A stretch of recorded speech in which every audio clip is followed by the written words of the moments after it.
The Stone Zone with legendary Republican strategist and political icon and pundit Roger Stone. Stone has served as a senior campaign aide to 3 Republican presidents. He is a New York Times best-selling author and a longtime friend and advisor of President Donald Trump. As an outspoken libertarian, Stone has appeared on thousands of broadcasts, spoken at countless venues, and lectured before the prestigious Oxford Political Union and the Cambridge Union Society. Due to his 4+ decades in the political and cultural arena, Stone has become a pop culture icon. And now, here's your host, Roger Stone.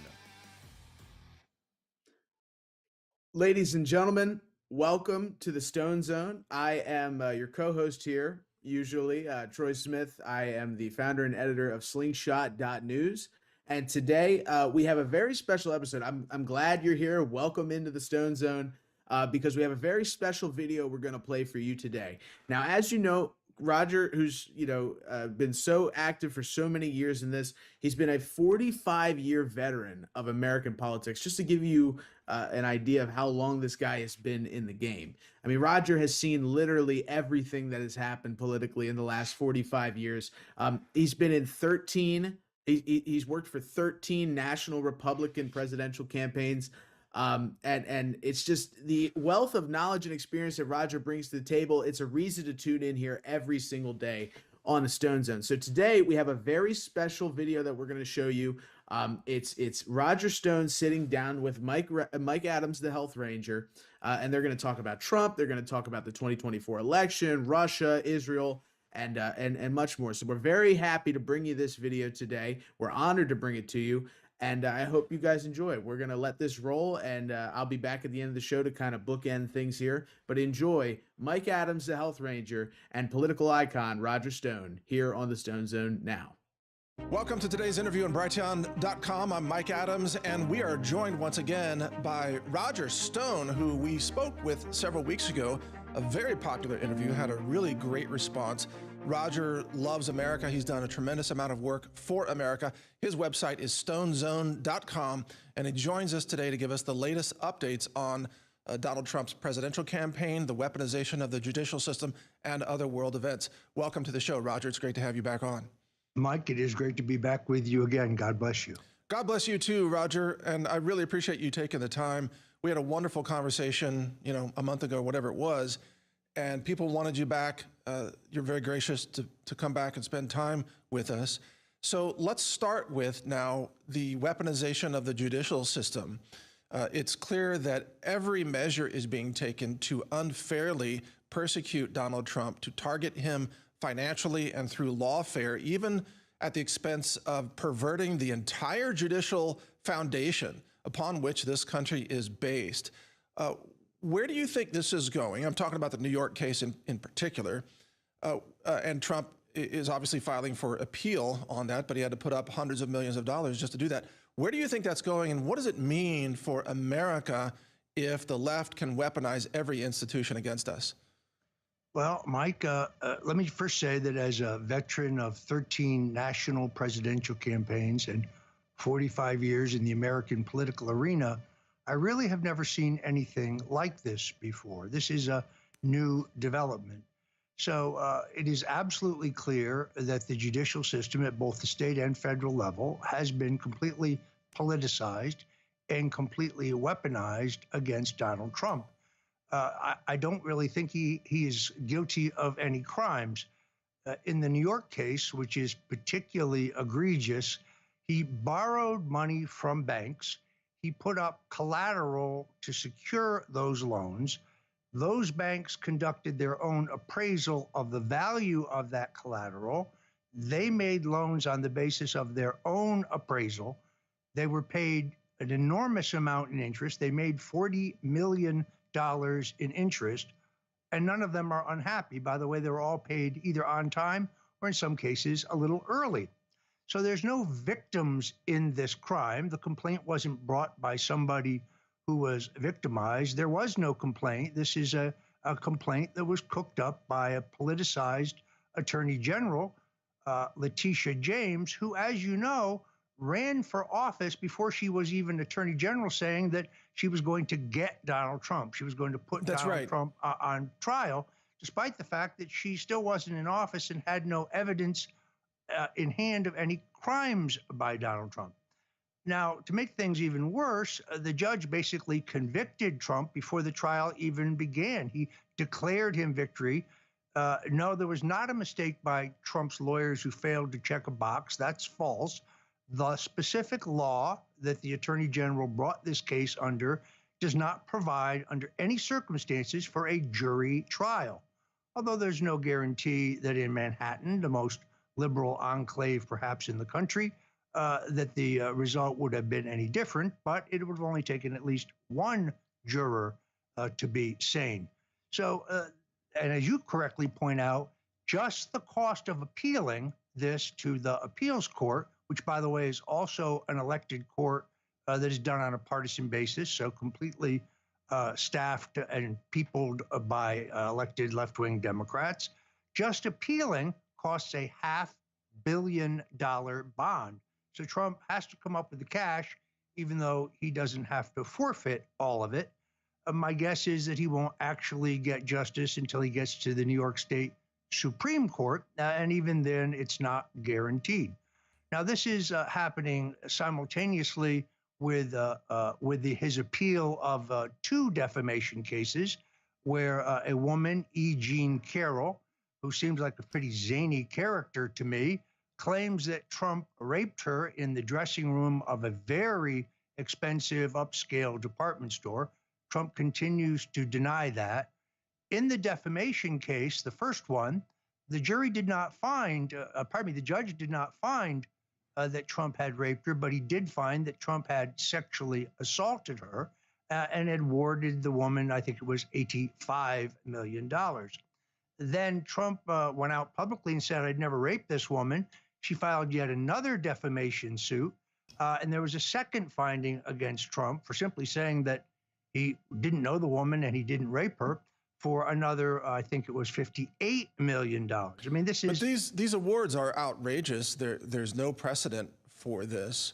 And it's clear that if you're Donald Trump, any woman, I'm not speaking about this case in particular, but leftist operatives can find any woman just out of the woodwork to claim anything against Donald Trump. And then when Donald Trump says, no, I didn't do that, then she sues for defamation. And the jury, which has been programmed to hate Trump by the liberal media, awards, tens of millions of dollars, or the judge does that. I mean, it is such a rigged system. Well, it's even worse than that, Mike, because in this particular case, they changed the state law specifically to extend the statute of limitations so that that Trump could be sued over these claims.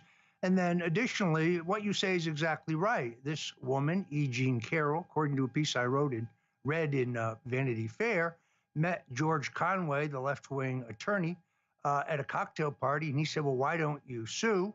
She said, I can't because it's time barred. He said, well, we can fix that. They went to a friendly state legislator. They got the law adjusted so that Trump was subject to suit.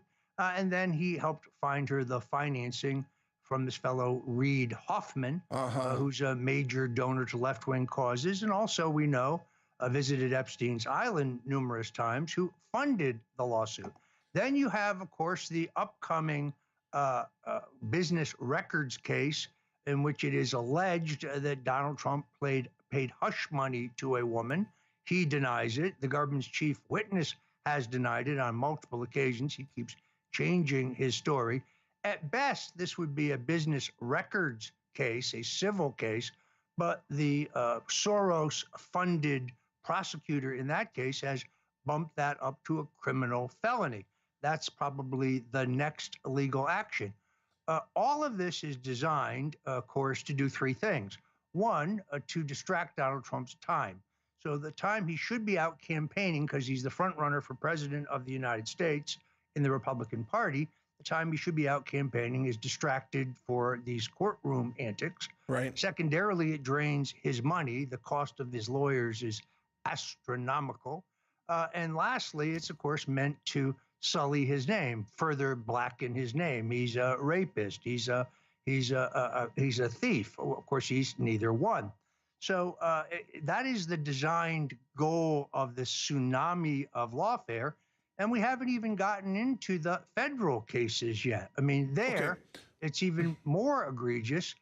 It's pretty clear to me that under the I think it was 97 Presidential Records Act, that Donald Trump, as a former president of the United States or as president of the United States, has the authority to dispose of his documents in any way he wishes. He can decide what to keep. He can decide what to return for the government. It's actually a decision in D.C., in the D.C. Circuit, by Judge Amy Berman Jackson, the same judge who sat on my case, in which she ruled that former President Bill Clinton was entitled to do whatever his presidential documents he wanted. He chose, by the way, to keep them in a sock drawer. So now we learn. Roger, go ahead. I'm sorry to interrupt, but what you're saying is really critical here. A Democrat can do anything they want with their records, or as happened recently, the DOJ refused to prosecute Joe Biden for mishandling classified documents, claiming that he was too old and senile to prosecute. Yeah, exactly right. Right. And then of course, but Trump can't do anything without being accused of being a criminal, even if it's the exact same actions that a Democrat took. Well, and it's actually more egregious than that, in the sense that I think that the deep state brought this documents case in Florida with the expectation that that would be enough to destroy and perhaps even incarcerate Trump, until the luck of the draw brought them an honest judge, Judge Eileen Cannon. Yes, she's a Trump appointee. They didn't complain when Obama appointees oversaw Paul Manafort's trial or General Flynn's trial or my trial. That's perfectly all right. But now you will hear the talking heads on MSNBC, Andrew Weissman and Neil Keitel say, she's incompetent. She's a right. No, she's an honest judge. That's your problem. Yeah. She's an honest judge, and you can't stand that. So that is why they engineered this further prosecution of Trump in Washington, D.C., where he's essentially accused of questioning the outcome of an election, which I believe he has a First Amendment right to do. And of course, their argument is, well, wait a minute. He was told by the Attorney General that he lost. He was told by the head of the FBI that he lost. He was told by the national security apparatus that he lost. None of which matters, of course, because what only matters is what he believed. Exactly. Mens rea, as the lawyers say. What was in his mind? I know this. Donald Trump does not believe today, did not believe then, will never believe that he lost to Joe Biden in a landslide. He will never believe that. He, like everyone else in America, saw that when we went to bed at 3 o'clock in the morning, he was ahead in virtually every swing state. And by the next morning, miraculously out of nowhere, a very, very substantial number of paper ballots had appeared out of nowhere to allow Joe Biden to carry each one of those states. Well, it was, look, it's obvious to our audience and to myself as well. Let me adjust this so we can see you better. It was rigged. Obviously it was rigged. They just kept running ballot stuffing, running ballots over and over again. They did mail-in ballots, and then they just harvested the ballots and ran them through mules, like D'Souza's movie talks about. I mean, we know that, but I need to ask you this question about New York and about Letitia James there and her persecution of Donald Trump. The lengths that they're willing to go to get Trump, isn't it putting the entire real estate economy of New York, the state of New York, in jeopardy? Because any investor now looking at New York would have to say, well, wait a minute. Why would I put money into New York? Why would I get financing in New York? Why would I build a hotel or homes or apartments in New York if years later, if they don't like me, they can come back and claim that I misvalued my properties for that loan from 15 years earlier, and they can throw me in jail and confiscate my property and fine me hundreds of millions of dollars. I mean, isn't every investor now thinking that? And haven't the Democrats once again committed a kind of self-immolation, destroying their own local, real estate economy just to get Trump? I think that's precisely correct. And you have seen, if you've watched on a number of the financial shows, people, businessmen and women who are not Trump supporters, who are not Republicans, who don't think as you and I do, saying, well, why would I make any investments in New York? I would go to someplace that is safer, someplace where the system will not be rigged against me. But here's a larger and more expansive example of this. Trump has argued in D.C. That he's entitled to presidential immunity. As a former president, the acts that he performed during his time as president should afford him legal immunity. Now, Special Counsel Jack Smith, when that was rejected by the trial court judge, wanted to leapfrog the appeals court and go directly to the Supreme Court. That's because he urgently wants to have a trial before the election. This is all about the election. To their credit, the Supreme Court would not allow that. They wouldn't hear it. They insisted that it go first to the D.C. Court of Appeals. Now, Trump's defeat in the D.C. Court of Appeals was guaranteed. He was not going to win there either. It's the most politicized left-wing court in the country. And indeed, he lost his appeal there. And now that will move to the U.S. Supreme Court. But the question, we don't know two things. One, we don't know whether the Supreme Court will hear it. And then secondarily, if they do hear it, do they recognize the Pandora's box they are opening? If they rule against Trump, and they may, well, then that means Barack Obama can be prosecuted for using drones to kill American citizens, which he very clearly did. Yes. Even less shockingly, the deep state could be prosecuted for surveilling Tucker Carlson prior to his going to Russia and back when he was considering going to Russia to conduct an interview. Those in the deep state could be prosecuted for enacting the entire Russian collusion hoax, which was born in an Oval Office meeting with Barack Obama and Joe Biden and National Security Advisor Susan Rice and the FBI Director James Comey and the CIA Director John Brennan and others. So will they really sacrifice presidential immunity, recognizing the extraordinary vulnerability of their own incumbents? We don't know the answer to that yet. But you know, Roger, they never mean for anything to apply equally across the board. It's never based on principles. It's only about selective prosecution of Donald Trump or any other conservative, let's say. Well, they will never apply the laws to themselves. We know that. We've seen that with the DOJ and with Biden and many other examples of that. But, you know, Steve Bannon recently at CPAC gave a speech where he said that all those names that you just mentioned, that all those people should be arrested. But that's under existing law, right? And we're not even talking about former President Obama, but the names that you mentioned, the people who created the Russia collusion hoax, the people who were actively involved in rigging the 2020 election, that those people should be prosecuted and potentially, you know, incarcerated if found guilty. Do you agree with that statement by Bannon? Well, let's take it in two parts. Those who perpetrated the Russian collusion hoax, which even Special Counsel John Durham, whose operation really was a cover-up operation rather than an exposure operation, he very painstakingly took more than 5 years to reach his conclusions. That's to make sure that the statute of limitations had run so that people like Jake Sullivan and John Podesta and Hillary Clinton and the rest of the Barack Obama administration alum who I just enumerated would not be prosecuted. By the way, he never even addressed the false narrative that the Democratic National Committee was the target of an online hack by Russian intelligence. It wasn't. That's not true.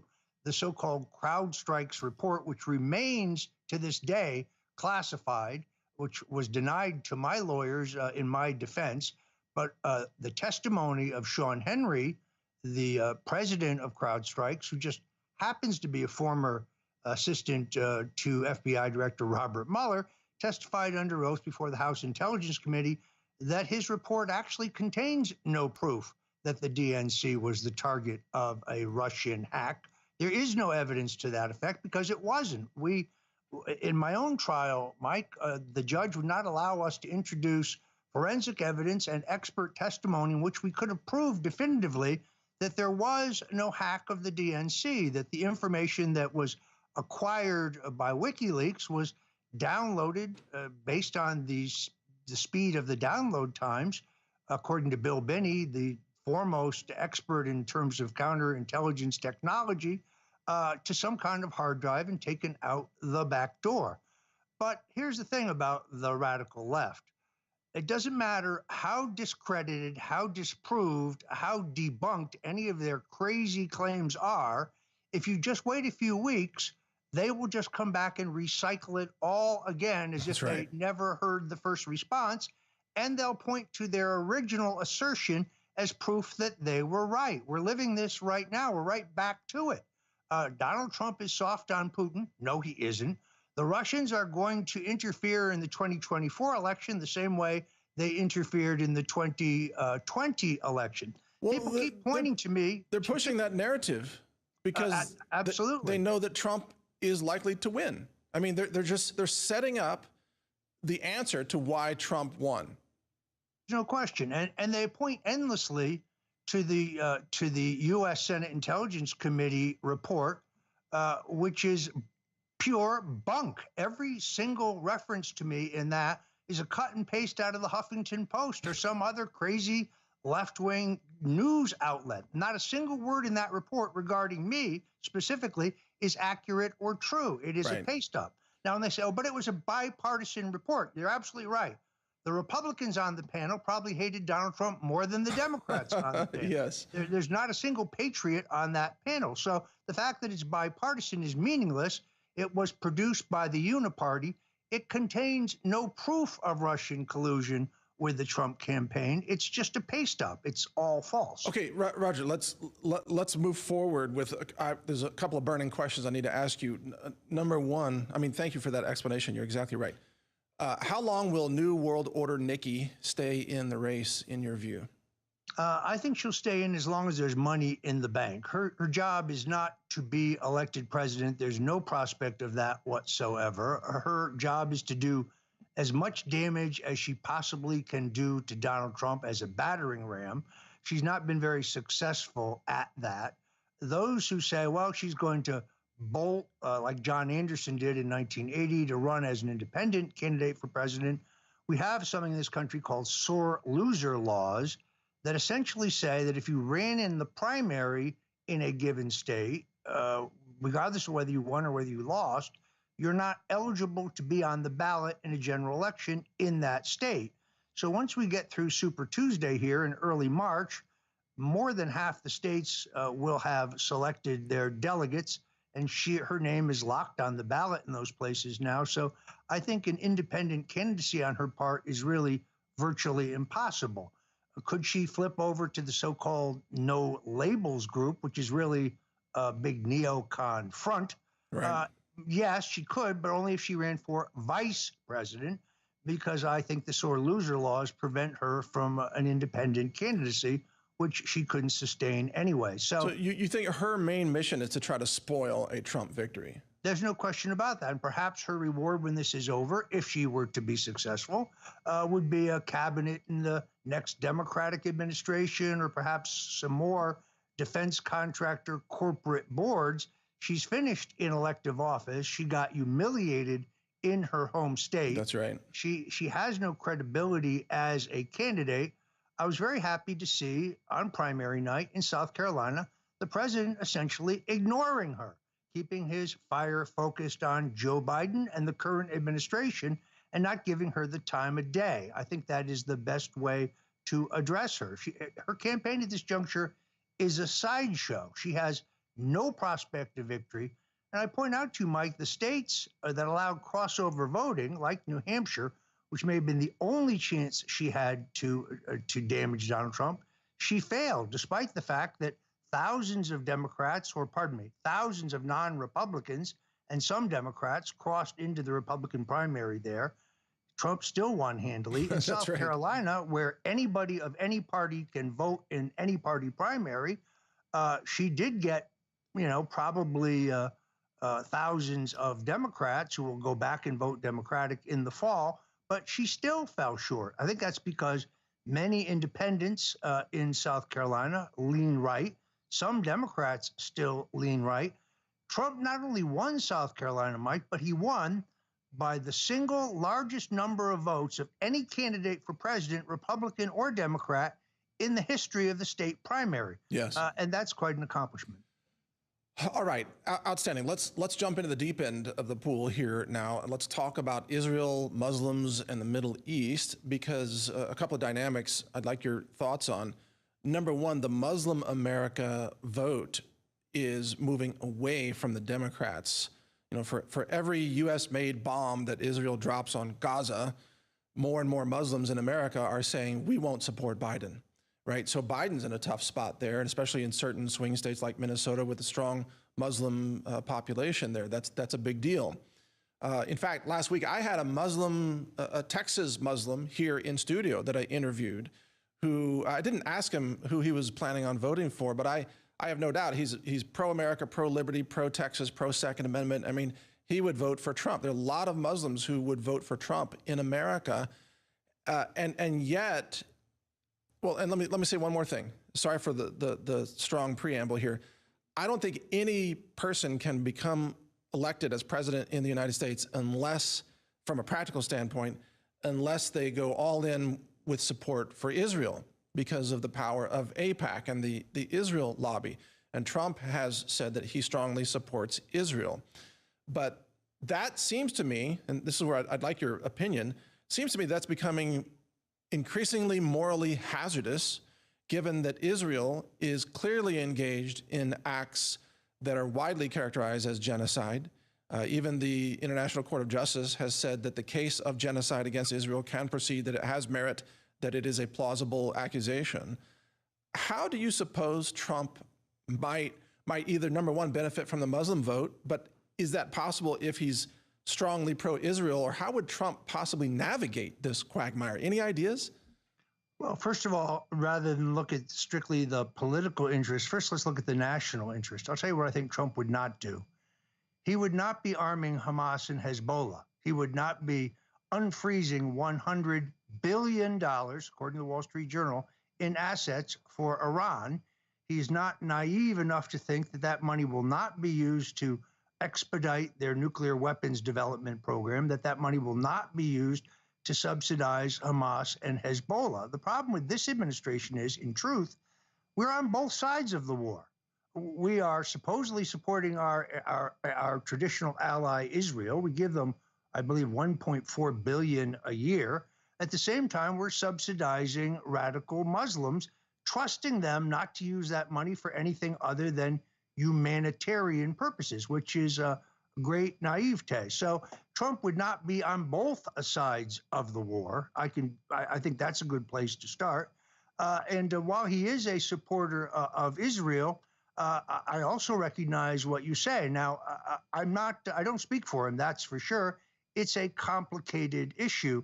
I do believe the Israelis are allowed to defend themselves. They were attacked. On the other thing, I think Trump's highest priority, Mike, would be to stop the killing, stop all the killing. The same priority he would have in the Russia-Ukrainian conflict, where we know that there were at least two hopeful strains of peace negotiations that could have ended that conflict, scuttled not by the Ukrainians, but scuttled by our own State Department. So they seem to have an investment in both of these theaters in war. I think Trump's goal is not war, but peace. I think his goal in the Middle East would be to end the conflict and stop the killing. I agree with you. And I think also with Russia and Ukraine, I know that Trump would work to extricate us and find a diplomatic solution, which is absolutely necessary to save the lives of the Ukrainian soldiers, by the way, and if Ukraine hopes to exist. But let me bring it back to Netanyahu, who is clearly a very bullheaded person. He has said publicly that he will not respect any decision of the International Court of Justice or the ICC, that Israel will not be held back by anyone, including the United States. And as we're seeing, the Biden administration is having no luck whatsoever. You know, Anthony Blinken is laughed at by every nation in the Middle East. I almost feel sorry for the guy at this point. He goes over there to visit with them, and they make him wait 8 hours or whatever. But Netanyahu's not going to listen to Biden. Do you think, Roger, that given that Trump has a more dominant personality, for sure, and Trump is more unpredictable, which I think is a very strong asset when it comes to international diplomacy, do you think that Trump could convince Netanyahu to take actions that Biden cannot? I think it is conceivable. I think he has a better track record. First of all, he, as you know, he forged the historic Abraham Accords, which nobody thought was possible.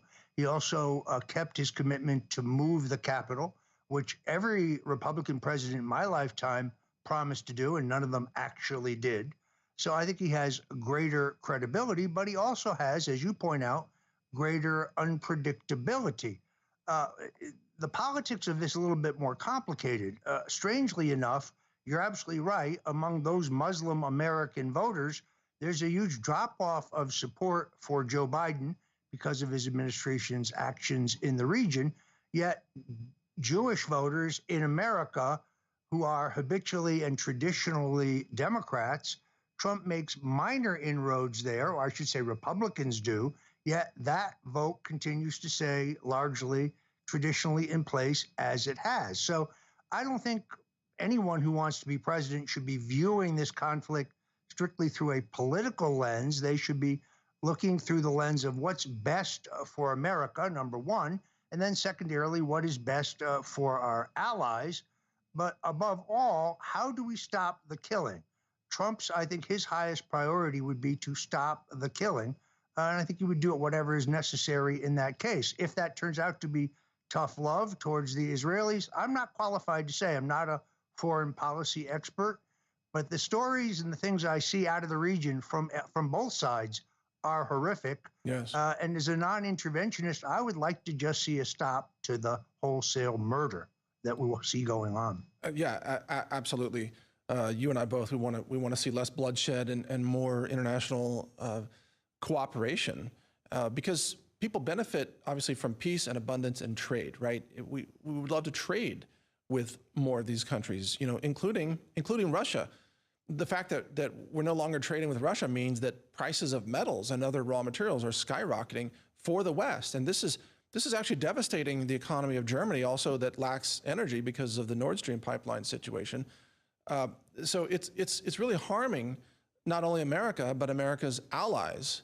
Well, not only that, but you know this better than I do. The current energy policies of this administration towards oil and gas and liquefied gas, all this is doing is making Russia stronger and giving them greater leverage. So we can say we're anti-Russia all we want, but these policies of limiting fossil fuels in this country, not allowing drilling permits and so on, forcing us back to relying once again on foreign sources of oil is extraordinarily dangerous and is only playing into the strength of both Iran, whose energy shipments and energy exports had trickled off to nothing because of the sanctions that Trump had put into place. Biden removed those sanctions. We are strengthening Iran, and we're strengthening the Russians, who have a great source of these things. That's right. We're absolutely, our policies are enriching Russia's economy. And so it's having exactly the opposite effect that was intended, I think, by the U.S. State Department. Let's talk about the border situation now, because, of course, it's a total disaster. Almost 300,000 illegals crossing the border every month. It's approaching that number. And, of course, the Biden administration is encouraging it. They have been since day one. We've reached the point now where even Democrat mayors, mayor of Chicago, mayor of New York, and so on, of New York City, are completely alarmed, freaking out, saying that their cities can't survive this, and so on. This obviously, I think, plays in favor of Trump's election because Trump is perceived correctly as the one person who will actually insist on doing something to stop the border and build the wall.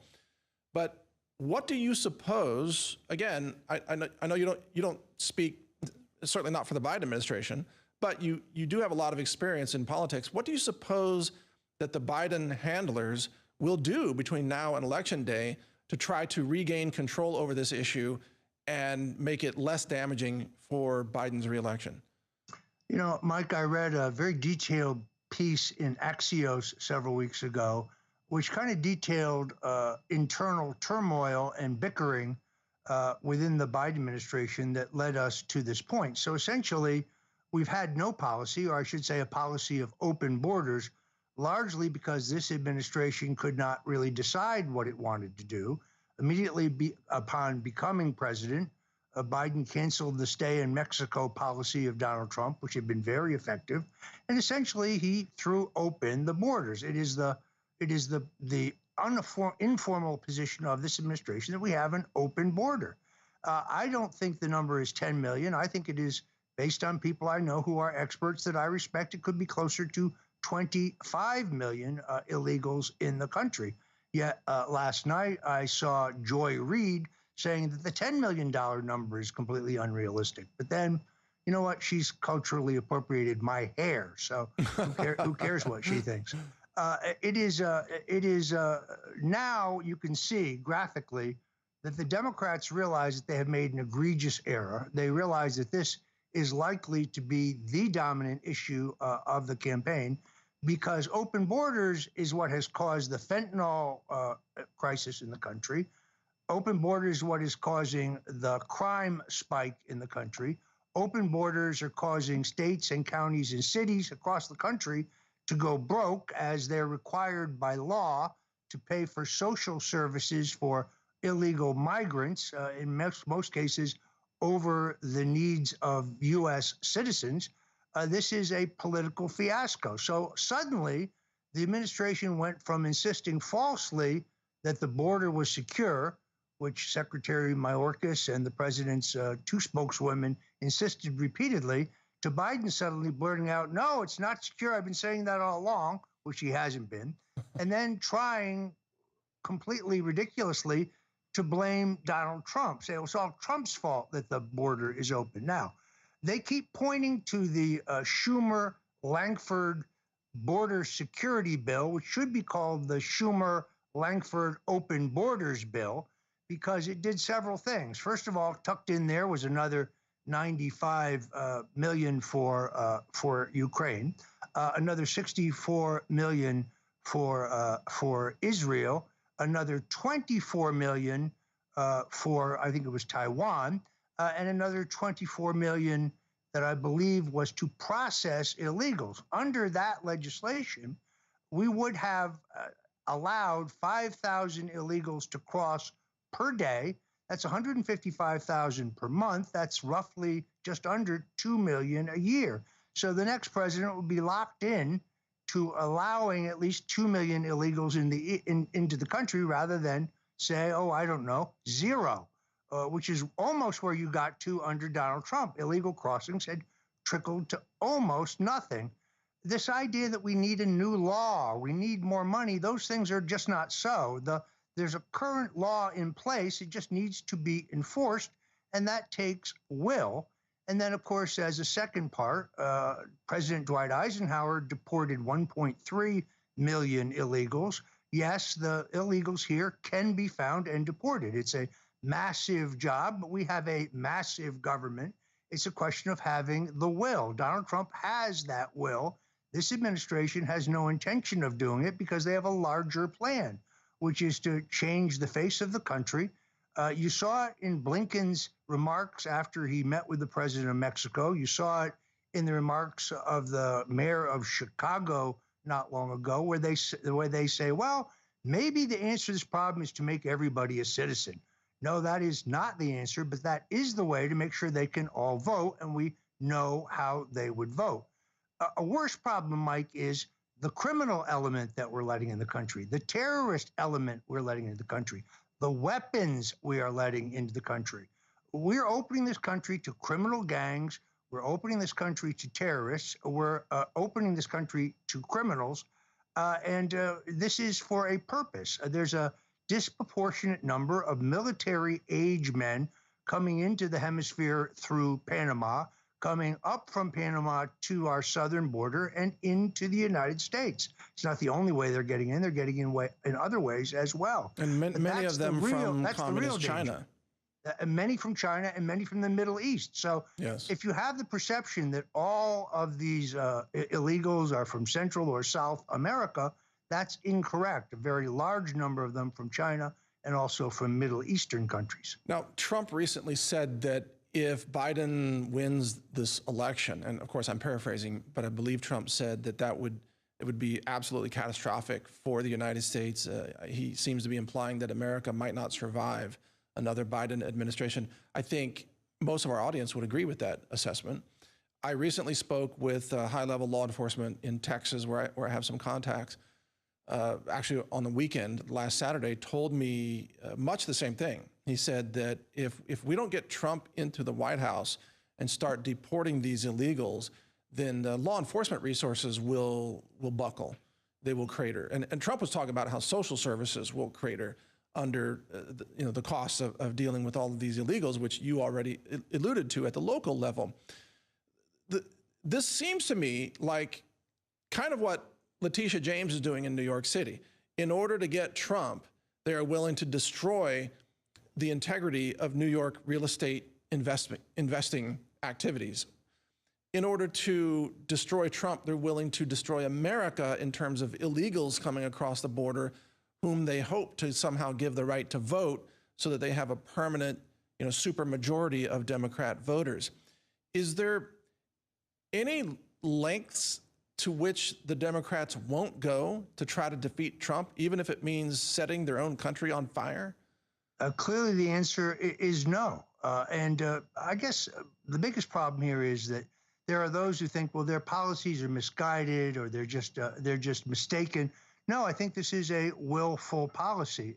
They are so hell-bent on destroying Donald Trump and reasserting globalist control of the country so they can proceed essentially to cancel the U.S. Constitution and to turn us into a nation of serfs. That is the plan. That's precisely what they have in mind. It's important, Mike, to always keep in mind their constant use of Alinsky's rules for radicals. So anything they accuse Trump of, or the Republicans for that matter, the America First Republicans, is always exactly what they themselves are doing. So when they say, Trump will be a dictator, he'll cancel the next election. No, right. Actually, who is it that's trying to lock up the leading candidate for president of the opposition party? Why, that would be the Democrats. Who is it that is trying to cancel and censor and silence anyone on the internet, anyone on social media, anyone in the public forum, in any public forum who disagrees with their approved narrative? Why, that would be the Democrats. Who is it that spied on 178,000 American citizens without warrants, surveilled them? That's a number that comes from the government themselves. Why, that would be the Democrats. Who is it that dipped into the 702 database to collect information on over 4 million Americans? That would be the Democrats. Who is it who's trying to keep Donald Trump off the ballot based on some crazed legal theory that he's guilty of insurrection because we say he is, not because he was found guilty in a court of law, but just because that is our opinion. Therefore, his name cannot appear on the ballot. So it is interesting that the way they always appropriate the rhetorical high ground to say, he's a threat to democracy. Right. When, first of all, we're not a democracy, we're a republic, we're a democratic republic. But secondarily, if there is any threat to our constitutional freedoms, it is not Donald Trump or the America First Republicans. It is the Democrats themselves. I agree with you, Roger. And of course, we see this also in Europe, where they say that, Russia's actions are a threat to the rules-based order. But the so-called rules-based order doesn't follow any rules. They make an agreement and they abandon the agreement, right? The West just makes it up as they go along. They do the same thing internationally that they do domestically. And frankly, they treat the American people like the way they treat Russia, as enemies of the state. Yes? Well, if you tell the truth about the conflict in Ukraine, you will be immediately called a stooge for Putin. Here are the facts. It's really very simple. We signed 2 different agreements, both the Budapest Memorandum and the Minsk Accords, in which we agreed that if the Russians allowed the reunification of East and West Germany, we would not push Ukraine into NATO, not a single inch, Secretary of State James A. Baker, a Texan, said. Now we are seeking to put NATO-based missiles pointed at Russia on the ground in Ukraine in violation of both those agreements. Yes. Now, the Unicons would have us believe that this is about Putin's voracious appetite for territory, that first he's going to take Ukraine, then he's going to take Poland, then he's going to take Germany, then he's going to take all of Europe. I don't think that any of that is accurate. First of all, I don't think he could afford to do that. But secondarily, he's been very clear that what was unacceptable to him was the mounting of missiles and bioweapons labs in Ukraine to the detriment of Russia. And we have violated that. Now, if you say that, and I have said it, Tucker Carlson has said it, Alex Jones has said it, Robert F. Kennedy, who I disagree with on many things, has said it, you're immediately branded as some kind of stooge for Putin, that you're pro-Russian. Well, my Hungarian relatives were mowed down by Russian tanks in Budapest in 1956. I have no great love for the Russians. I have certainly no great love for any dictator, of which Putin is most certainly one. But I also understand that he's acting now in what he sees as the interests of his country, and we are the ones who are pushing war. The Ukrainians would have settled this. They had two opportunities to settle this, but those peace talks were scuttled, as I said earlier, not by the Ukrainians, not by the Russians, but by the U.S. State Department. Yes. Yeah, exactly. And it's such hypocrisy to hear U.S. authorities saying, watch out for Putin. He might censor his people. He might jail political dissidents. He might rig elections. He might rig the court system. I'm like, checkbox. That's what you do. You are doing that, Democrats, right? Because they're doing that every day. They are acting like the worst Soviet, KGB agents every single day. But let me switch gears. We're almost out of time. I want to plug your site here coming up again shortly. But let me ask you this. Who do you think the Democrats replace Joe Biden with in August, if that's what happens? First of all, I think that is what's going to happen. I think that the combination of the impact of Biden's disastrous policies, his inability to perform on the big stage, this constant tendency to forget what he's saying in the middle of and his inability to stand upright, to spout gibberish. He's clearly in no condition to go into a toe-to-toe debate with Donald Trump. He's in no condition to wage a tough campaign. Now you add to that the growing evidence of corruption by his family, and the fact that the FBI is now charged one of their whistleblowers just doesn't change the fundamental facts surrounding the Burisma case. It is indisputable, based on what the House Republicans have found, that Hunter Biden was being paid tens of thousands of dollars, perhaps more, to work for the Burisma Energy Company, and Joe Biden leveraged federal dollars and the threat to withhold them to fire the prosecutor who was investigating the company that was employing his son. Those are indisputable facts, and that's just the tip of the iceberg. There's additional corruption in China, in Russia, in Romania, in Ukraine, and so on. So the combination of those three things means, in the end, Joe Biden is in no condition to run for re-election. I think that he will go through the nomination process, and he will collect enough delegates to theoretically be nominated. On the eve of the convention, he will either decide, or they will threaten to remove him under the 25th Amendment if he does not agree, that he's not standing for re-election. That does not mean that he's resigning. He'd fill out the term, but he would simply not run, because they realize that it's not even plausible, if they steal it, that he cannot beat Donald Trump. At that point, he would legally release his delegates. The convention would work its own free will. And in that atmosphere, I still believe that they will insist upon, demand upon, the draft of the most popular woman today in the Democratic Party, and perhaps one of the most popular women in the country, Michelle Obama. Now, the people who know her, like David Axelrod, the famous Democratic strategist, all say she doesn't want to run. I'm sure that's accurate, by the way. My guess is she doesn't want to run. But what I'm saying not is that she will run, but that she will ultimately submit to a draft, simply because she is potentially their strongest candidate to beat Donald Trump. The Democrats know that if Biden remains in place, a major theme for Trump and the Republicans will be, if you're voting for Biden, you're really voting for Kamala Harris, because Biden is not going to survive 4 years. There's a high probability that he doesn't. No, we don't wish that on him, but it's a reality. And therefore, you're voting for her. And nobody believes that she's capable of being president. She doesn't have dementia, but she makes even less sense than Joe Biden. And that's an electoral nightmare for the Democrats. So I stick to my prediction, which is now 2 years old, Mike, that ultimately the Democrats will prevail upon Michelle Obama to run for president. And then, having promised Kamala Harris a Supreme Court seat, if she graciously steps aside, they will let Gavin Newsom step in with the cash, which he has with unlimited supply for the vice presidency, and that will be their new ticket. Kamala on the Supreme Court would be a real life idiocracy. I mean, imagine an actual low IQ Supreme Court justice. It would just be a travesty. Now, as far as Michelle Obama, my opinion is I feel sorry for her if she is forced into this position, because it would be like living life as a political slave to a system of tyrants and authoritarians that would run you.